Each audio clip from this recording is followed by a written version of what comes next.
In the movie Brahmayugam, Koduman Poti, Mammootty's character knew that someone was going to visit the Mana soon, which also connects to the Yakshi who kills Thevan's friend at the beginning of the movie, leaving Thevan unharmed. Now in Kerala folklore, there is no direct mention of Chathans having the ability to see the future, but because of their hyper-awareness of the present, they could predict an outcome with near-perfect accuracy, as they are aware of all the contributing factors and conversations leading up to that moment. So this alone doesn't tell us why Michael calls himself a god, and to understand what comes next, we must go to the final cutscene of chapter 1, where we see a massacre in a cave, a monk as a sole survivor, and a single haunting photograph of the being responsible who looks exactly like Tobino Thomas's character. When Michael is confronted, he claims that he is likely one of his 389 lookalikes. This isn't just a clever line, it's a direct reference to one of the most epic origin stories in Kerala folklore. The legend begins with the birth of Vishnu Maya, the divine son of Lord Shiva, and Kulivaka, a form of goddess Parvati, who was destined for greatness and born to defeat the terrible demon king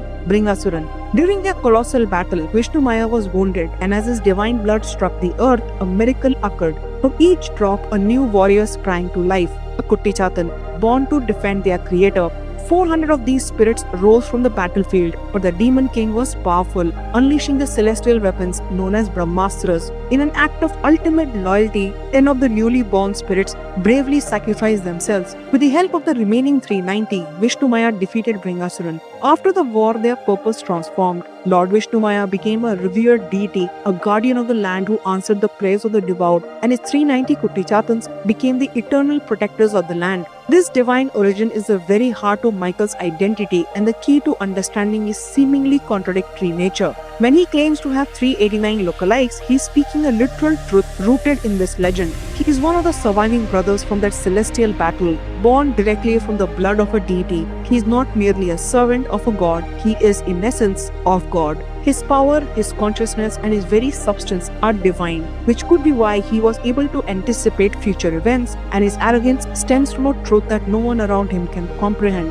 However, this episode changes our perspective a bit. The Chathans are not inherently evil, they are divine protectors, so why the massacre in the cave? The answer may lie in a tradition known in Kerala folklore as Chathan Seva. This isn't a single ceremony but a concept with two vastly different paths. On one path, it is a sacred rite of devotion, a seva performed to honor Lord Vishnu Maya and his sons, seeking their divine protection and blessings. However, a darker version of this ritual exists in the lore of black magic. In this version, the ceremony is not about worship but about subjugation. A sorcerer uses forbidden mantras and powerful enchantments not to honor the Chathan but to bind it, enslaving the divine spirit to their own malicious will. This duality presents two terrifying possibilities for the cave massacre. The victims may not have been innocent, they could have been dark practitioners attempting to enslave the Chathan, and the slaughter was a catastrophic result of their failed ritual. Alternatively, and perhaps more chillingly, the Chathan in the cave might have already been enslaved. It could have been acting not on its own volition but as a mindless weapon, bound to a hidden master who commanded it to perform the massacre.